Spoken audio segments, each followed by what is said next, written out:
Սիրելի հետևորդներ, այսօր եկել ենք Հովտաշատ գյուղ, ձեզ համար նկարելու, այսպես ասած, դդմիկների մշակությունը, մեզ բոլորիս հայտնի կաբաչկաների մշակությունը։ Ուրեմն, սկսենք ամենասկզբից։ Մշակության համար կարելի է կաբաչկան ցանել մոտավորապես մարտի սկզբներին, մոտ 20-25 օր հետո արդեն կլինի բույսը դնել հող, եթե իհարկե կարողանում եք ջերմաստիճանը լավ պահել, ինչպես հասկացանք, ջերմաստիճանը պահում ենք 20 աստիճան, գիշերային, հա, 20-ից 25 աստիճան, չէ՞։ Ուրեմն դրանից հետո արդեն դրվում է հող, եթե վաղ գարնան եք դնելու, ապա ցանկալի է, որ ծածկեք պոլիէթիլենային թաղանթներով, որքան թաղանթները շատ լինեն, այստեղ մեզ մոտ կան 3 թաղանթներ, այսպես տեսեք, 1, 2, երրորդը մնաց տակը, սա էլ 3, երրորդը մնաց տակը,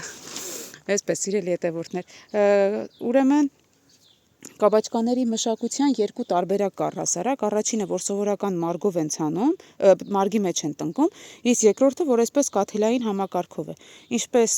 սեփականատերն ասաց, կաթիլային համակարգով ավելի արդարացնում է,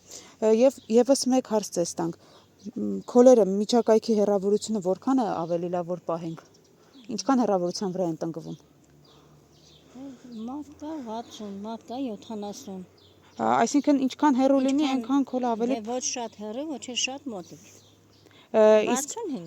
Իսկ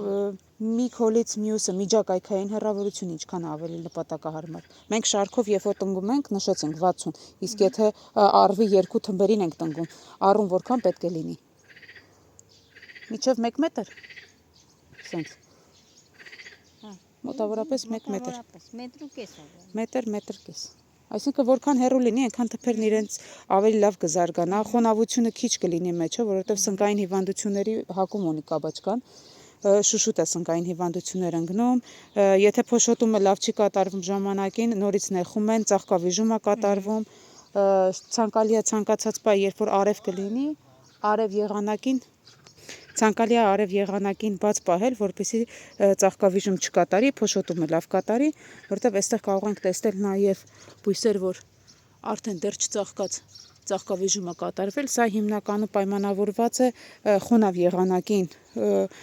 շատ խոնավ եղանակներով, որովհետև երբ որ խոնավ եղանակներ է լինում, կաբաչկան առաջիններից է, որ սկսում է նեխման պրոցեսներ։ Հիվանդությունների առումով ասեմ, որ նույն հիվանդություններն է հիմնականում ունենում, ինչ որ վարունգը,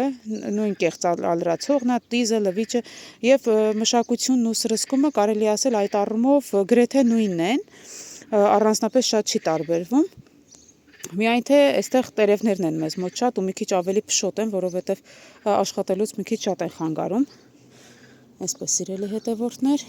տեսեք, հիմա մեզ մոտ այսօր մայիսի 13-ն է, դեռ թաղանթները պահում են, մինչև մայիսի վերջ դեռ այսպես կբացվի, կփակվի, որովհետև եղանակները բավականին անկայուն են, ինչպես տեսնում եք, դեռ